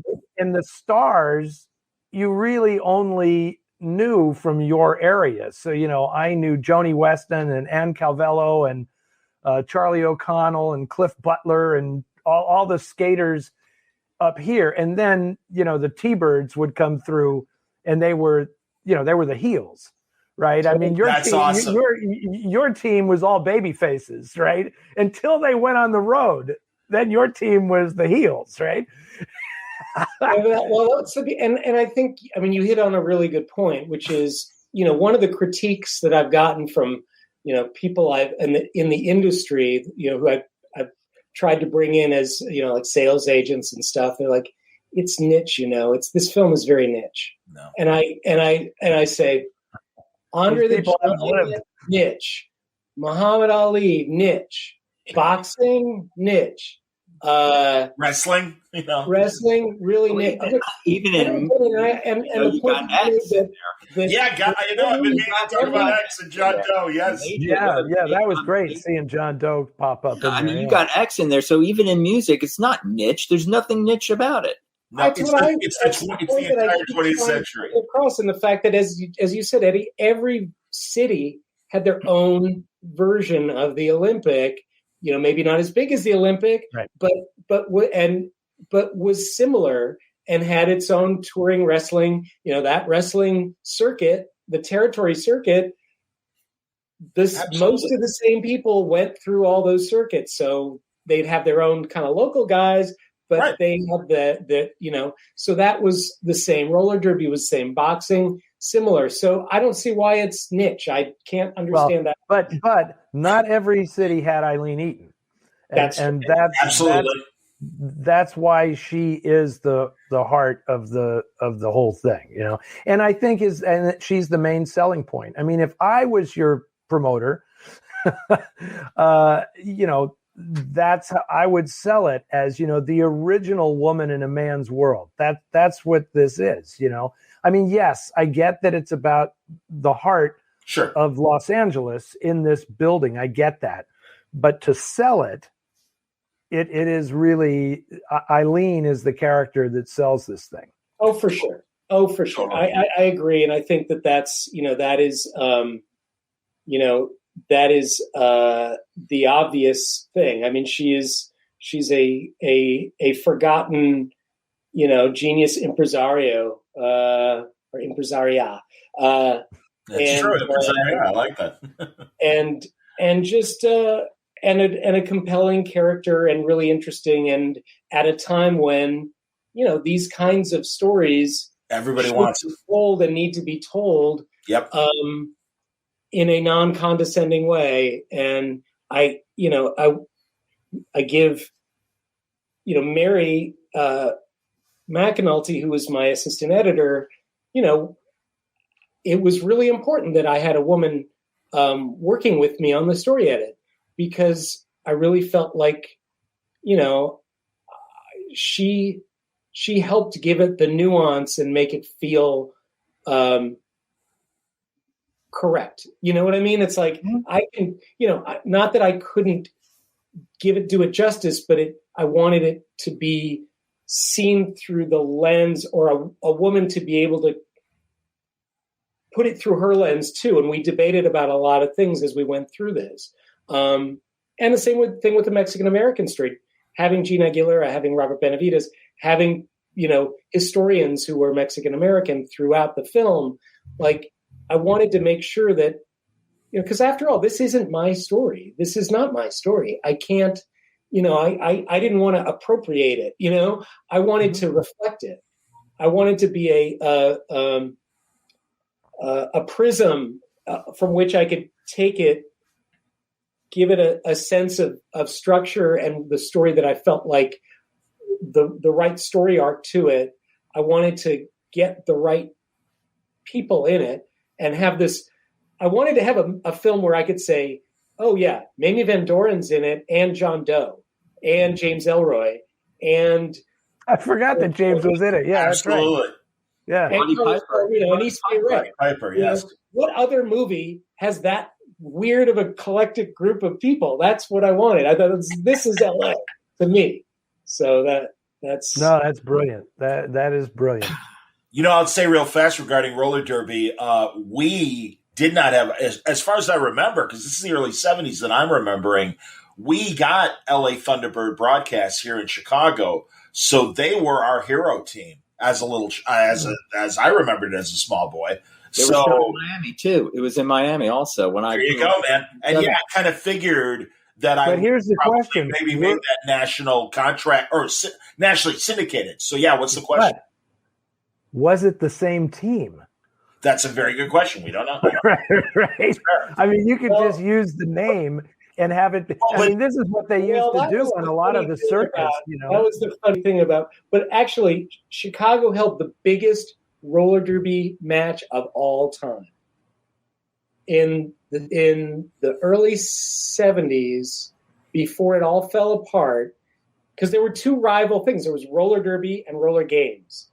Roller I remember the derby. But go ahead. Jerry Seltzer, who was the original creator, and then they left LA. There was an LA team called the Braves that was part of roller derby, and there was the opening, and a guy named Bill Griffiths, and I forget the other guy's name. Someone in roller derby will be mad at me for not mentioning, but they came together and started the roller games, which was almost the exact same. There were slightly different rules, and that they started in 1960, I believe, in LA, and then they took over at the Olympic, and then they toured. But the big roller derby versus roller games match was at Comiskey, I believe. Okay, like 50,000 people. It was that was the apex of it. And then the two people who ran roller games had a falling out. Okay. Over their egos or whatever. Sure. One guy left, and then from then it started to go downhill. Okay. Chicago had that, Okay, because honestly, I believe we got syndicated the KTLA product on our local Chicago stations. So who the Thunderbirds? I think it was the Thunderbirds. The star on that team was Ray Robinson's son. Sugar Ray Robinson's son was the star skater. He was a big star. Wow. Yeah, he was a big star. The Ralphie Valadares was sort of the long time sort of iconic figure of the team and beloved in LA. And he was married to Honey Sanchez, the woman with the purple hair in the film, who's got so many great lines. And she called me. She's fantastic. Excited. Ray Robinson's son. I mean, Reno, I think, right? Wasn't that his name? Reno Robinson? Wasn't that his name? Something like that? That's amazing. But anyway, yeah, I can see him clearly. I can see him clearly today. He had like a conch job. Okay, sure. Sure. I think roller derby should come back. I mean, they tried. They did. Yeah, it was going pretty good. In fact, I know in the DC area when I was living there, there was like a lot of people who were doing roller derby, and it was women. It was sure. Right. Remember the Drew Barrymore? Well, today, the women's roller derby today would be off the hook because you look at those women from the original era, and like Ann Calvello was like the original punk. I mean, she was a punk, and she was just fan. There was a good documentary made about her a few years ago. It is happening, but it's much more serious now. It's like it's the sort of kayfabe, a fixed aspect of roller derby doesn't like now. It's like, okay, it's just much more of a serious game, which is great. I mean, like serious as in, it's they're playing to win. Much more like we're keeping real. It's more like a sport. It's more like a sport now. Rather than exhibition like wrestling. When I lived in Alexandria, one of the teams approached me and I designed like their logo. Oh, wow. And they invited me to go, to check it out, to see what it was like. And they were like Steve was saying, it was much more serious. It wasn't the way the old roller derby was, which was. It was wrestling on skates. It was like wrestling on wheels. Yeah. It was wrestling on wheels. Right. Well, that great Raquel Welch Kansas City Bomber movie from the early 70s. Yeah, man. No. Absolutely. Which was all T-Birds as the back. It was supposed to be shot at the Olympic, but she broke her wrist in training when she fell and tried to, put her hands down, and she busted her wrist. So the Olympic was too busy. Whenever they wanted to reschedule it, they couldn't do it. So they shot it up in Oregon. Understood. Wow. And again, all those movies, we mentioned it briefly, but Battling Butler, the Buster Keaton silent grade, and those great Three Stooges shorts, both wrestling and boxing. And, again, like you said, all the way up to Rocky and all the other films. The original Manchurian Candidate, the assassination scene is at the Olympic. The turning point. There's a great fight scene at the end. You don't see much of the fight, but it's a great scene in the auditorium where Neville Brand is up in the rafters. He's trying to kill William Holden down in the seats. That's a great scene, and it's a great look at the auditorium because they use all the corridors and everything. They shoot from the rafters, from the catwalk, and everything. Yep. Yeah.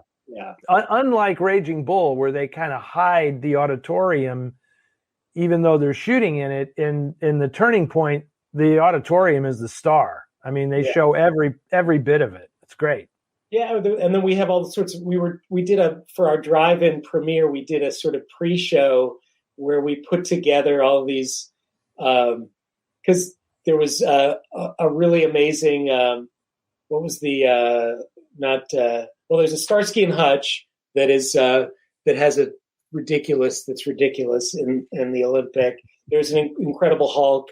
There's we had the Munsters in the film. Yes. Then there's Jamie Summers. What was that? The Bionic Woman. Sure. There's a great one of her in the 70s running through, jumping off down into the ring, all sorts of crazy stuff that we put together for our pre-show with just ridiculousness of all the television shot at the Olympic. Jesus, that sounds fun. Just that sounds fun. I want to see that. It's fun. I could say if you want, I'll send you the reel. It's just classic tunes, a loop of all the great stills, and then some bits of just pop culture stuff. Because we just figured, like, you go to a drive-in, you get there early, you wait for it, you're sitting in your car. Why not give people some entertainment? So we're hoping to do more drive-ins. I really think that in this interim period between the time that the theaters open again, I think this is a good drive-in picture. 100%. And our hope is to kind of get some more drive-ins. We definitely have the interest right now, certainly to do it in LA. We're just kind of trying to not overplay the market until we have our real release. So it's this push-pull of trying to keep things on simmer and give people limited opportunities to see the film, but also to, I'm not making any money from a no disrespect to any of the festivals, but of course I make nothing from those. So I've got to start to monetize this labor of love a little bit. I have a feeling you'll be hearing at least likely from all three of us with some ideas to help you with that, Stephen. I know I have a bundle, so I know we'll be talking. And again, please don't mistake this for we can wrap up if you want to, gentlemen. You have, but I mean, it's. Yeah, again, I need to jump off, but I kind of figured, but go, again. Stephen, we'll definitely let's stay in touch because I could see us plotting some things together for this film. I mean, it would be fun to show, a boxing movie on a double bill with your film. Great idea. And I see, there's lots of interesting, potential kind of cool things because I really do. I feel like it illuminates. There's a way to illuminate film history with this as well. I've always felt like that is there's lots of, if in essence this is the hub, there are all these interesting spokes on which you can go off, and it's I think it's a teaching. I mean, it's a dynamic teaching tool is what I think of it as, not something, where you're being forced to watch something and like, God, it's something where I want it to be a chance for people to connect with the past in a way that's visceral and present and relevant to today. And I think the film, I could see the film connecting with younger people, especially if there was like a little guide for certain questions that come up when you're watching the film, not just about Eileen fitting into this world, but the place of boxing in the community. And also, to me, when the whole thing moved over to punk, it kind of made sense. It's in some ways that's a natural progression because the same kind of cultural forces that bring people to watch boxing are what bring people to a punk show. 100%, man. And the devolution of the city system that causes the response of punk music and the anger and stuff like that. So yeah, 100%, man. No, I get it and agree. Sorry. Yeah, that was one of the tricks. One of the tricky parts for me was because I know I have an audience. I'm thinking about my audience as I'm cutting this film, and I'm going, okay, I've got them. I think I've got them. And then there's punk. And I have a lot of punk fans, and then I've got a lot of older folks who that is, boxing people can be pretty rigid, as we know sometimes. Wrestling is terrible, and roller derby. It's too bad you had to get in all that noisy music stuff. What was that all about? Well, and that's why I wanted to. That's why when Gary Tovar says I knew I'd be welcome there because I'd seen what they had before.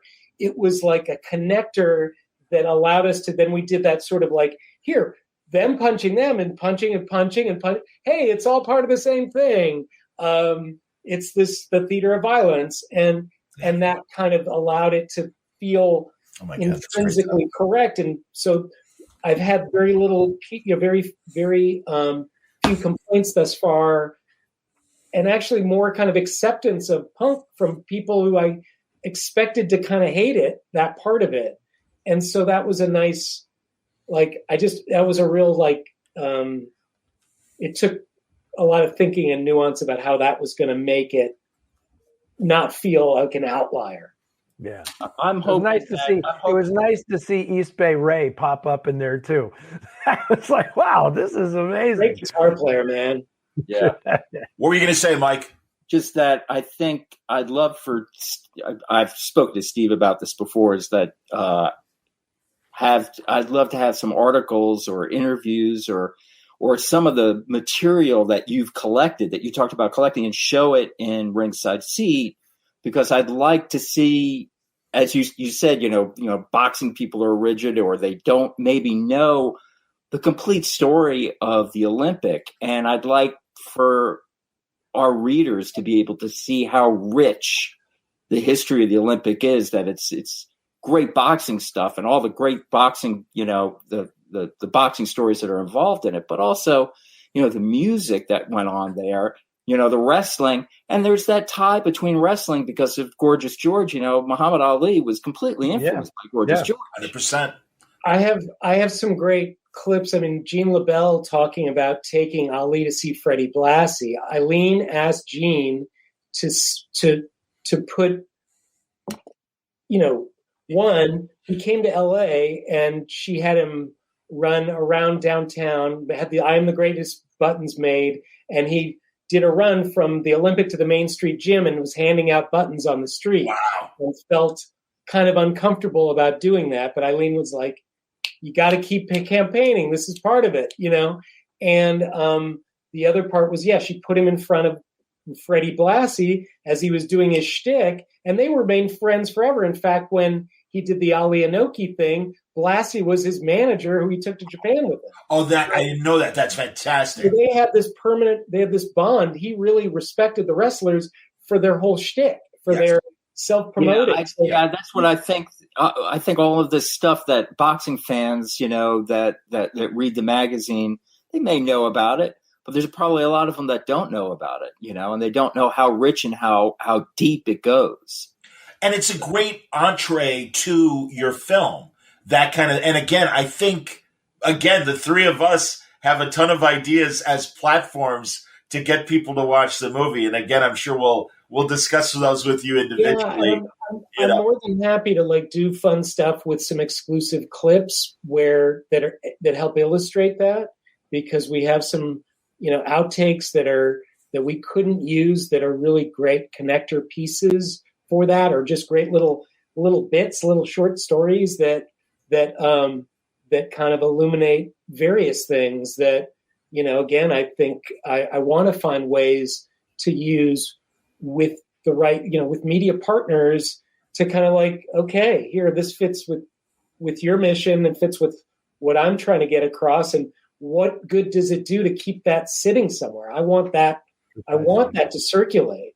It only does me and the film and all of this stuff good. And so that's definitely, and I want to do as many philanthropic things as I can too in the city to help, COVID has been so devastating to so many. To me, that's one of the sort of not so widely circulated stories about how badly COVID has devastated the boxing community. So many fighters have died, families have suffered, people in and around the business have gotten sick. There's some journalists in LA, as we well know, as you said earlier in the podcast, just that, a lot of people in boxing are not left with a lot of money at the end. So a lot of vulnerable population. So I'm open to whatever you guys want to discuss. Good. Well, that'll be an ongoing part of the solution. And again, unfortunately, not thinking in brevity in terms of you with your 82-minute fantastic tight film. I really appreciate you guys hanging out for this kind of conversation. Coming out of commercial broadcasting for 30 years here in Chicago, I like the loose format, especially to get those great golden moments, which you have all provided today. in this conversation. Eddie and Mike have in previous conversations, and I'm sure will in subsequent. And that's why, too, Stephen, regardless, when this moves on to either major release via streaming or theaters or both, or certainly the eventual DVD releases or Blu-rays, if hopefully the physical media shopping option is still there, and I know we're going to do it because people have been asking so much. I mean, that people really want this on DVD. So well, that's the thing, man. And again, thank God there are so many other avenues of your subject that we could pursue. That even this 2 hours, wasn't enough time, because there's a ton more to talk about Gene LaBelle and all these other, as you say, the spokes that come from the wheel. That is the movie. So I do hope that we will pick up this conversation. I really enjoyed it. It was my pleasure. I really enjoyed talking with all you guys. Thanks for listening to this edition of the Big Bob Podcast. This is John.